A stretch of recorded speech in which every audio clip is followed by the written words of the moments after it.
Good morning student, welcome to Bhushan science online platform. आज मैं आपकी समस्या का निदान करने के लिए लेकर आया हूं आपके लिए एक छोटा सा वीडियो। और मेरा ऐसा मानना है कि आप यदि इस पूरे वीडियो को पूरा लास्ट तक देखते हो तो आपके लिए काफ़ी सक्सेसफुल होगा ये वीडियो। तो आइए बात करते हैं जो हमारा टॉपिक है आज की, एमएससीटी क्रैक करने का रामबाण तरीका। ऐसा क्या तरीका है कि आप एक ही बार में एमएससीटी नर्सिंग एंट्रेंस क्वालिफाई कर जाओगे। तो देखो, सफलता का पहली बात कोई शॉर्टकट नहीं होता, पर हम उस सफलता का यदि शॉर्टकट नहीं होता तो उस रास्ते को हम स्मार्टली तरीके से सफल कर सकते हैं। भाई ऐसा नहीं है कि आप भेड़ चाल में चल रहे हो तो आप सब सफल हो जाओगे। भेड़ चाल में चल रहे हो, उसमें से दो चार सफल होते हैं, बाकी असफल हो जाते हैं। तो जो भेड़ चाल थी उसमें से दो चार सफल हुए तो क्या हो गया? अरे भाई, आपको क्रॉस करके आगे निकलना है। क्रॉस करके आगे कैसे निकलोगे? तो एक स्मार्ट स्ट्रेटजी के थ्रू निकलोगे। ऐसा नहीं कि आप भेड़ एक साथ चल गई, उसके पीछे आप, उसके पीछे आप।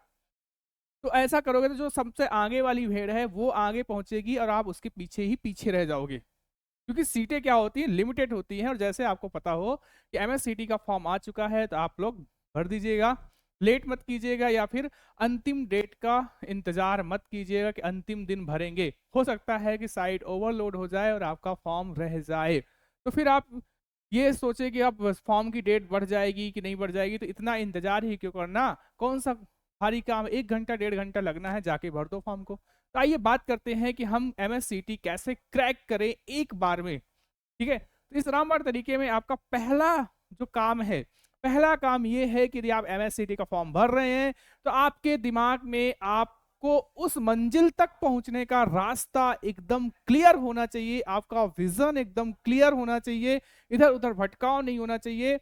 तो आपको क्या है, सिलेबस आपके मन में याद होना चाहिए। सिलेबस, तो भाई एमएससीटी का सिलेबस क्या है?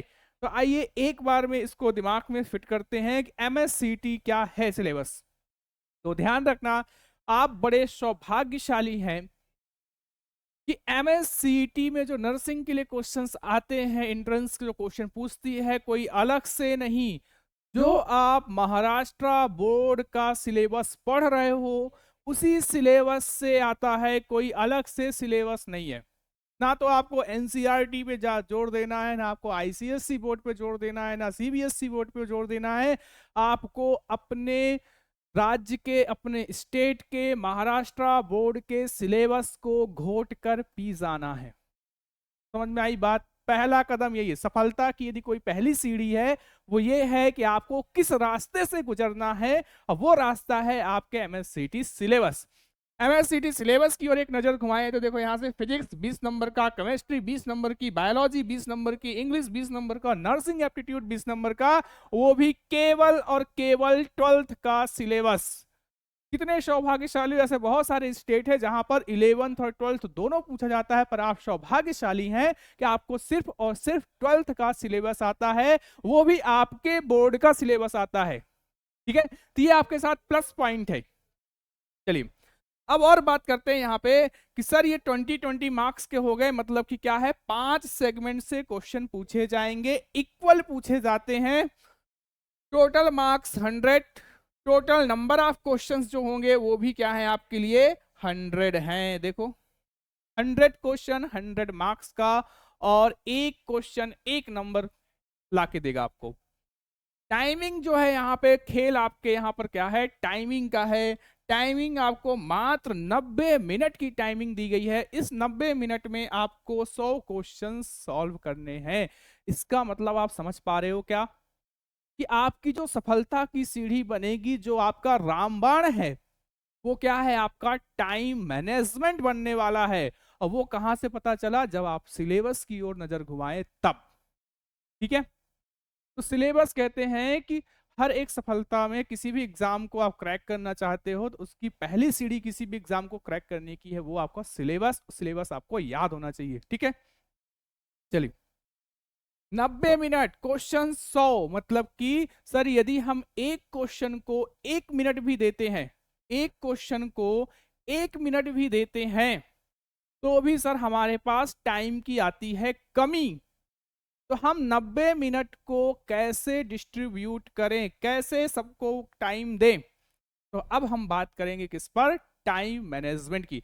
सबसे अच्छी बात यह है, सबसे अच्छी और प्लस पॉइंट वाली बात यह है कि यहाँ पर नो निगेटिव मार्किंग है, किसी भी तरह की यहाँ पर निगेटिव मार्किंग नहीं है, मतलब कि आप तुक्का लगाने के लिए स्वतंत्र हैं। क्लियर? तो हम बात करेंगे टाइम मैनेजमेंट के। ये टाइम मैनेजमेंट ही आपको क्या करेगा, सफलता तक ले जाएगा। आइए बात करते हैं, चलिए। तो हाउ टू क्रैक में पहला काम है आपका टाइम मैनेजमेंट। ठीक है, टाइम मैनेजमेंट की तो हम बात करेंगे ही, उससे पहले कि आप, ये तो टाइम मैनेजमेंट किसका है, एग्जाम टाइम का है, पर अभी फॉर्म आया है, फॉर्म से लेके एग्जाम टाइम के पहले तक हम कहाँ से प्रैक्टिस करें, क्या करें, कैसे तैयारी करें। ठीक है, तो देखिए आपको यदि सिलेक्शन लेना है तो आपको 3 चरणों से गुजरना पड़ेगा। 3 चरण कौन कौन से हैं, तो वो है क्वेश्चन की प्रैक्टिस, क्वेश्चन की प्रैक्टिस और क्वेश्चन की प्रैक्टिस, और कुछ नहीं।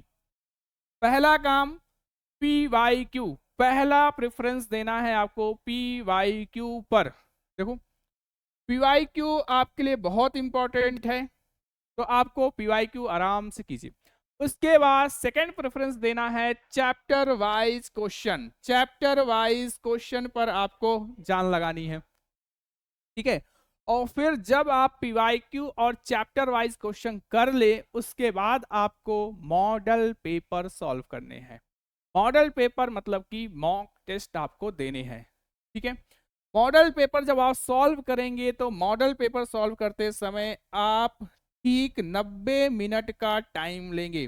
आप जहां पर भी जिस पे कुर्सी टेबल में बैठे होंगे वहां पर आपको रखनी है एक वॉच, एक घड़ी जिसका टाइमिंग लगाना है, या फिर अपना फोन सामने रखना है, और फोन जब सामने रखो तो उसको एयरप्लेन मोड में डाल के रखना। फिर आपको लगाना उसमें टाइमर, और टाइमर कितने का, 90 मिनट का टाइमर लगाना है।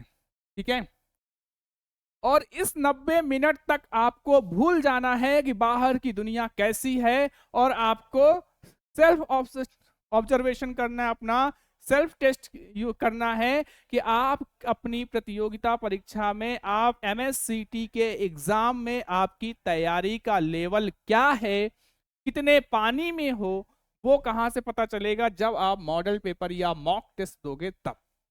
तो ये सेगमेंट तो करना ही करना है। एग्जाम फॉर्म से लेकर शुरू हो गया एग्जाम फॉर्म, अब तैयारी पे जुट जाओ, और एग्जाम के पहले तक इन 3 सेगमेंट की जमकर प्रैक्टिस करनी है। ठीक है, हम आपको 10 मॉडल पेपर दे रहे हैं, यहाँ पर हम आपको यहाँ पर 10 मॉडल पेपर उपलब्ध करवाएंगे। ठीक है, तो यहाँ से आप अपना कैलकुलेशन करना है आपको कि हम कितने पानी में हैं। ठीक है, ये आपकी प्रैक्टिस है, सेल्फ है। और जब आप 90 मिनट हो जाए आपके, तो रुक जाइएगा और टेस्ट कीजिएगा कि आपने कितने क्वेश्चन अटेम्प्ट किए, कितने, और जितना आपने अटेम्प्ट किया उसमें से कितना आपका सही है। ठीक है, चलिए अब ये जो मॉडल पेपर अटेम्प्ट करोगे उसको ऐसा फील करना कि आप एग्जाम हॉल में हो। कहाँ हो, एग्जाम हॉल पर बैठकर आप मॉडल पेपर दे रहे हो। ठीक है, और जब आप मॉडल पेपर दे रहे होगे उस समय इस टाइम मैनेजमेंट की प्रैक्टिस करनी है आपको। कैसे, तो भाई आपके सिलेबस में 5 सेगमेंट है, 5 सेगमेंट में से किसको कितना टाइम डिस्ट्रीब्यूट करना है, उसकी प्रैक्टिस आपको सीधे एग्जाम हॉल में नहीं, घर में बैठकर मॉडल पेपर या मॉक टेस्ट देते समय करनी है, ताकि जब आप एग्जाम हॉल में जाओ तो आपको लगे कि अरे एग्जाम हॉल में नहीं, मैं तो मॉडल पेपर सॉल्व कर रहा हूं। स्ट्रेस यहां से आपका बिल्कुल हटाने की जो प्रक्रिया है, स्ट्रेस यदि हट गया तो वो क्या है, टाइम मैनेजमेंट से।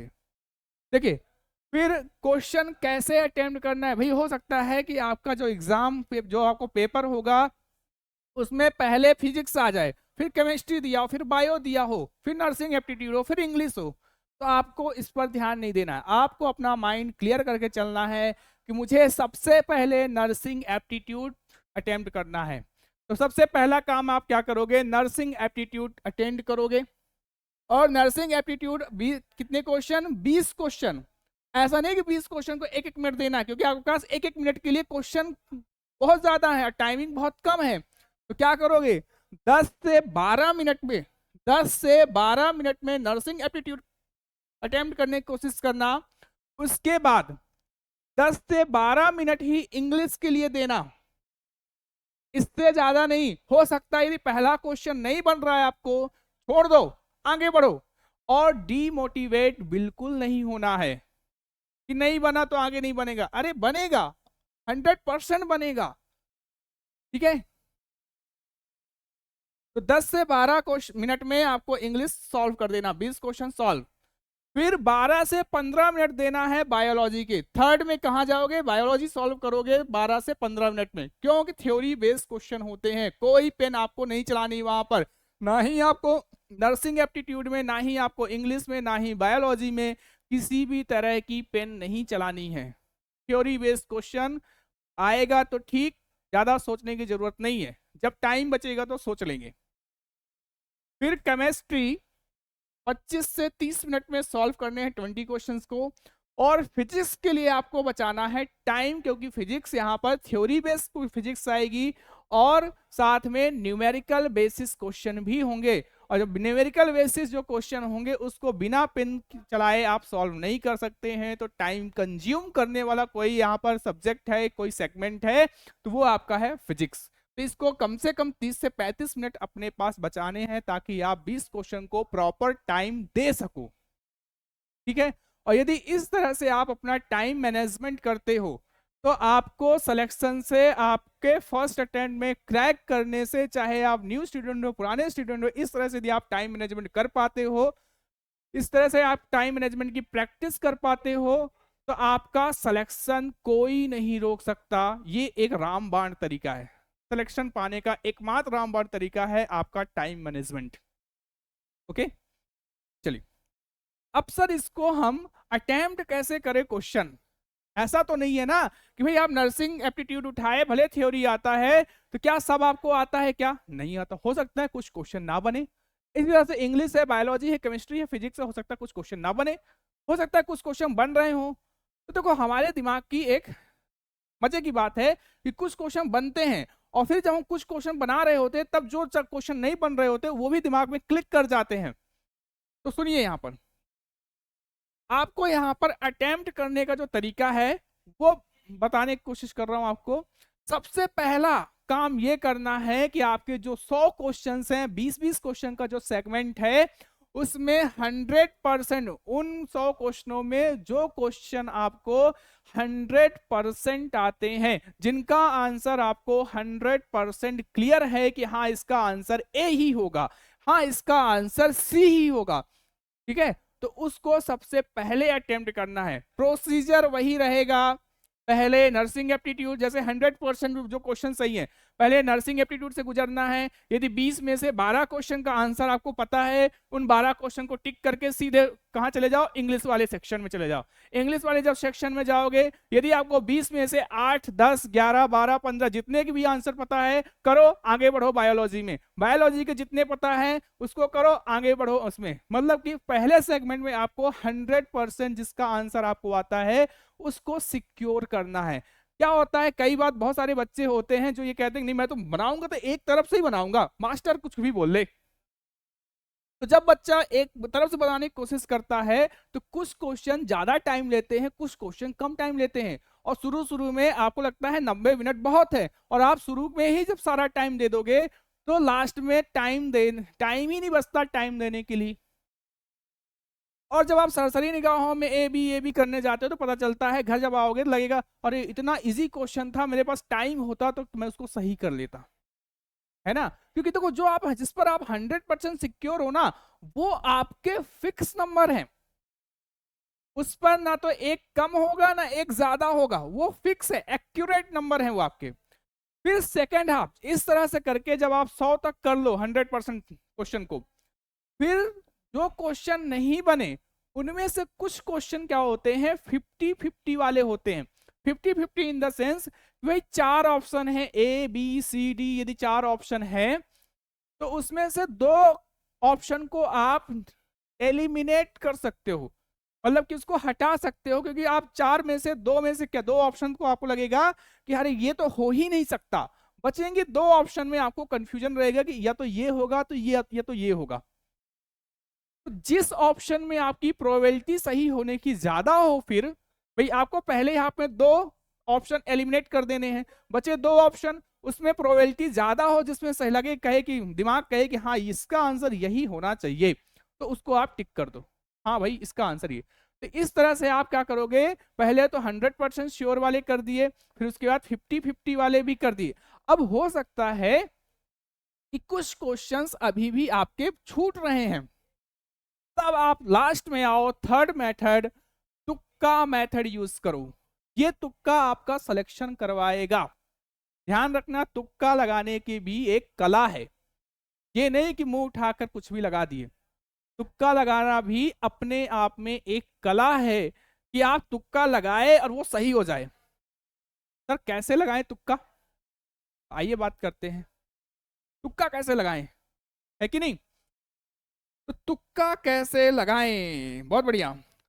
देखिए, एक रिपोर्ट है तुक्का लगाने की, उसमें कहा गया कि यदि आप ABCD चार ऑप्शन है, तो सबसे ज्यादा सही होने की जो प्रोबेबिलिटी होती है वो ये है कि B और C ऑप्शन की सबसे ज्यादा होती है। यदि आप लगातार कंटिन्यू BB कर दो या फिर CC लगा दो, AD पर बहुत कम आंसर सही होते हैं, जनरली जो क्वेश्चन सही होते हैं B और C पर होते हैं, ठीक है। तो जो यदि आप लगातार चार ऑप्शन, मतलब कि चार क्वेश्चन में चारों ऑप्शन में से सब में बी लगा दिए, मतलब कि एक से चार क्वेश्चन है उसमें आपने बी लगाया सब में, तो चार में से एक क्वेश्चन सही होने की प्रोबेबिलिटी 100% होती है, लगभग 90% से ज्यादा होती है। मतलब कि चार में यदि आप बी लगाते हो तो एक क्वेश्चन आपका सही हो जाएगा। समझ में आ रही बात।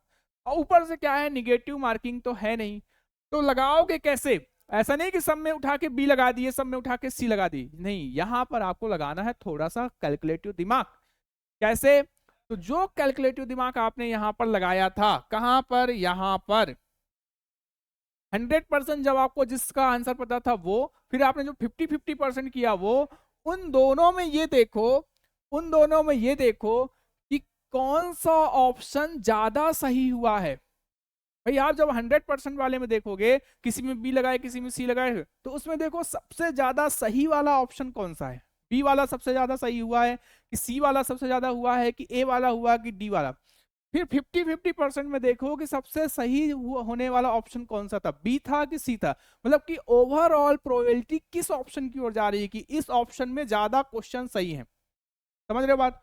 तो वहां पर आपको यदि बी मिलता है तो बी, सी मिलता है तो सी, पर एक ही ऑप्शन को बचे हुए क्वेश्चन में पूरे में वही ऑप्शन टिक कर दो, ठीक है। तो ये होता है एक सक्सेसिव तरीका होता है कि आप क्वेश्चन को कैसे हैंडल करते हो, स्मार्टली तरीका है, ठीक है। और यदि आप ऐसा अपनाते हो, और ऐसी प्रैक्टिस कहाँ करनी है, जो आपको मॉडल पेपर है उस पर करनी है। अब समस्या ये है कि सर हम इतने क्वेश्चन कहाँ से करें, मॉडल पेपर कहाँ से लाएं, क्वेश्चन कहाँ से लाएं। तो वो समस्या आपकी हमारी समस्या है, और आपकी समस्या को अपनी समस्या समझते हुए हमने आपके लिए, मतलब कि भूषण साइंस की टीम ने आपके लिए अथक प्रयास करते हुए, आपकी समस्या को भांपते हुए हम आपके लिए लेकर आए हैं बुक, ठीक है, MSCT PCB प्लस आपके 10 मॉडल पेपर, ठीक है। तो यहां पर जो पीसी में जो क्वेश्चन है, लगभग उस पर 2000 से ज्यादा क्वेश्चन आपको मिल रहे हैं, प्लस आपको 10 मॉडल पेपर मिलेंगे, और एक मॉडल पेपर में एग्जाम के टाइप पर 100 क्वेश्चन मिल रहे हैं, ठीक है। मतलब कि आपको 1000 क्वेश्चन और मिल रहे हैं, ठीक है। तो कितना हो गया, 2000 प्लस क्वेश्चन पीसीबी के जो चैप्टर वाइज है, चैप्टर वाइज क्वेश्चन लगे हैं, और 1000 क्वेश्चन, इसमें लगभग आपको 3000 क्वेश्चन मिल रहे हैं। इन 3000 क्वेश्चनों की प्रैक्टिस करनी है आपको। और यदि इतने क्वेश्चनों की प्रैक्टिस आप एक दो बार, कम से कम 2 बार उन क्वेश्चनों को सॉल्व करना है, 2 बार भी कर लेते हो, आप सेलेक्ट होते हो। भरोसा रखो आत्मविश्वास के साथ कि मेरा सिलेक्शन फिक्स है। तो बस आपको क्या करना है, क्वेश्चन की प्रैक्टिस करना है। अब आपका सवाल ये है कि सर आपने बता तो दिया कि आपको 3000 क्वेश्चन तो मिल जाएंगे, पर हम बुक परचेस कहां से करेंगे, है कि नहीं? बात तो सही है सर। तो जो बुक परचेस करना है, तो यहाँ पर एक नंबर दिया जा रहा है, आया तो आप उस पर कॉल कर सकते हो, डायरेक्ट परचेस। नहीं तो आप फ्लिपकार्ट या अमेजोन की साइट पे जाके MSCT बुक सर्च करोगे तो वहां पर आ जाएगा भूषण साइंस MSCT बुक। आप उसे ऑर्डर कीजिए, घर मंगाइए, और उस लगकर एक लगन के साथ, कंटिन्यूटी के साथ, अकाउंटेबिलिटी के साथ, ऑनेस्टी के साथ उन क्वेश्चनों की प्रैक्टिस करो, क्योंकि अब आपके पास समय है बहुत कम। तो ये समय किसका है, क्वेश्चन प्रैक्टिस करने का है। तो सही समय पर सही चीज को पकड़ें, ठीक है? तो आपका सफलता आपके कदम चूमेगी, आपको कभी भी असफल होने का डर नहीं सताएगा। और यदि आप इतने क्वेश्चन की प्रैक्टिस कर लेते हो तो आपका कॉन्फिडेंस लेवल एकदम हाई हो जाएगा, ठीक है? तो अग्रिम शुभकामनाओं के साथ सभी का सिलेक्शन हो MSCT के स्टूडेंट को। मेरा जय हिंद, जय भारत, धन्यवाद।